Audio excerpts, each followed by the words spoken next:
Hello student, हमारे सामने एक एडवांस का पूछा हुआ क्वेश्चन है और ये 2009 का क्वेश्चन है। तो इस तरह क्वेश्चन आपके जेईई मेंस के एग्जाम में आ सकते हैं। तो क्वेश्चन बोला जा रहा है क्या, three concentric metallic spherical shell of radii R2R 3R और given charge Q1 Q2 Q3 respectively, जो डायग्राम आपके सामने है।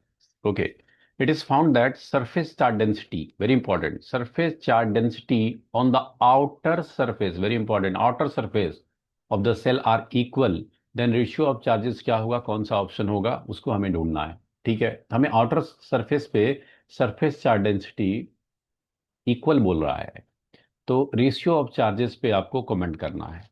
तो चलिए हम लोग समझते हैं कैसे करेंगे।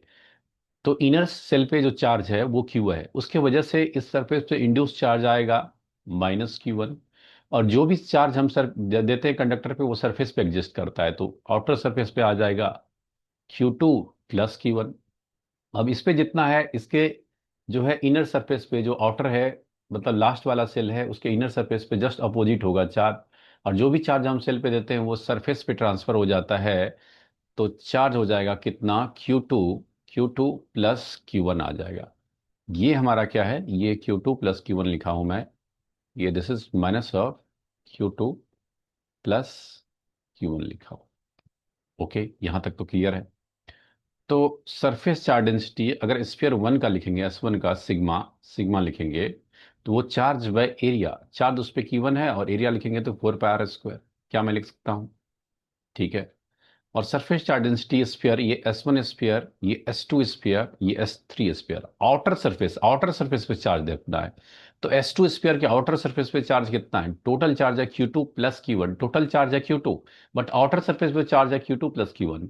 और S3 के आउटर सरफेस पे चार्ज है वो Q2 plus Q1 plus Q3, ये सारा है हमारे पास। तो सिग्मा अगर लिखना चाहूं S2 स्फीयर का, ये सिग्मा S1 स्फीयर का था, S2 स्फीयर का, तो आउटर सरफेस पे चार्ज है क्या, Q1 प्लस Q2। और एरिया से अगर डिवाइड कर लेंगे 4π इंटू रेडियस 2R का होल स्क्वायर। और अगर सिग्मा 3 लिखेंगे तो आपके पास आ जाएगा कितना, Q1 plus Q2 plus Q3 upon radius is 4π into 3R का होल स्क्वायर। अब अकॉर्डिंग टू क्वेश्चंस, क्वेश्चंस अगर आप रीड करेंगे दोस्तों, तो क्वेश्चन बोल रहा है कि सिग्मा 1, सिग्मा 2 और सिग्मा 3 सब का सब इक्वल है आउटर सरफेस का। तो चलिए इक्वल करते हैं हम लोग। Q1 अपॉन 4πr² equal to Q1 plus Q2 upon 4π और 2R का स्क्वायर करेंगे तो ये तो 4R² हो जाएगा, 16R² हो जाएगा। और equal to Q1 plus Q2 plus Q3 upon जो हमारे पास है, इसको करेंगे तो कितना हो जाएगा आपके पास, 9×4 = 36 πr²। तो πr², πr², πr² कैंसिल। आप 4 भी कैंसिल कर सकते हैं, यहाँ से 4 और एक 4 ये कैंसिल, और ये 4 से कैंसिल कर लो तो 9 टाइम्स हो जाएगा।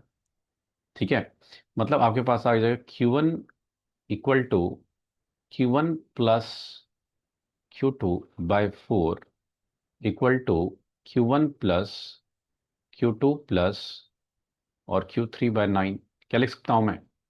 तो अब हम लोग को दो दो पेयर लेके सॉल्व करना है, बस आंसर आ जाएगा। अगर मैं इन दोनों पेयर को ले लूं, इन दोनों पेयर को, तो मतलब आप ले रहे हैं किसको, Q1 equal to Q1 plus Q2/4। तो 4 इधर मल्टीप्लाई हो जाएगा और Q1 इधर आ जाएगा, 3 times of Q1 equal to Q2। मतलब Q1/Q2 जो आएगा, ये 1:3 आ जाएगा। Q1/Q2, तो Q1/Q2 करेंगे तो आपके पास इधर 3 डिवाइड होगा, 1/3 आ जाएगा। तो Q1/Q2 का रेशियो 1:3। 1:3 से एक ही ऑप्शन स्टार्ट हो रहा है, बी तो वैसे टिक आउट कर सकते हैं, आप चेक भी कर सकते हैं आगे।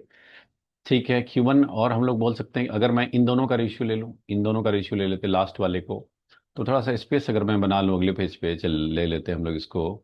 कि लास्ट वाले बिट को अगर देखोगे तो लास्ट वाला क्या है, कि Q1 plus Q2/4 equal to Q1 plus Q2 plus Q3/9।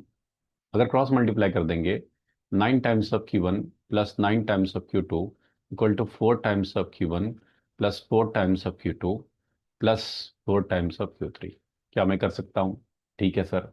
अब देखो दोस्तों कि अगर थोड़ा सा कैलकुलेशन कर लो, इधर ले आओ 4 को, तो आपके पास क्या आ जाएगा? 5 times of Q1 plus 5 times of Q2 equal to 4 times of Q3 आप लिख सकते हैं। और हमें पता है कि Q1/Q2 का रेशियो जो है ये 1/3 है। इसका मतलब है कि Q जो हमारे पास Q2 है वो 3 टाइम्स ऑफ Q1 है। तो Q2 की जगह पे 3 टाइम्स ऑफ Q1 पुट कर देंगे तो 5 टाइम्स ऑफ Q1 और प्लस 3 अगर पुट कर लोगे तो ये हो जाए कितना? 15 times of Q1 equal to 4 times of Q3। तो यहाँ से कितना आ जाएगा आपके पास? कितना?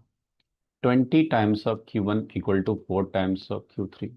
मतलब Q1:Q3 जो आ जाएगा आपके पास, ये 1:5 आ जाएगा, 1/5 आ जाएगा। ठीक है, इसका मतलब है कि Q3 जो है वो कितना है? 5 टाइम्स ऑफ Q1 है। यही आएगा ना? तो तुमको निकालना क्या है दोस्तों? Q1:Q2:Q3 निकालना है। तो Q1 तो ठीक है, Q2 कितना है? Q2 इज Q2 हमारे पास अगर देखोगे तो कितना है सर? 3 टाइम्स ऑफ Q1 है। और Q3 कितना है? 5 टाइम्स ऑफ Q1 है। क्या मैं हर जगह से Q1 को उड़ा दूं? तो आंसर कितना आ गया? 1:3:5।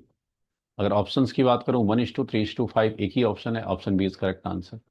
तो सिंपल सा क्वेश्चन था, very easy distribution of charge करना था। आउटर सरफेस पे सरफेस चार्ज डेंसिटी सेम था, सबसे इंपॉर्टेंट कॉन्सेप्ट आउटर सरफेस को देखना था।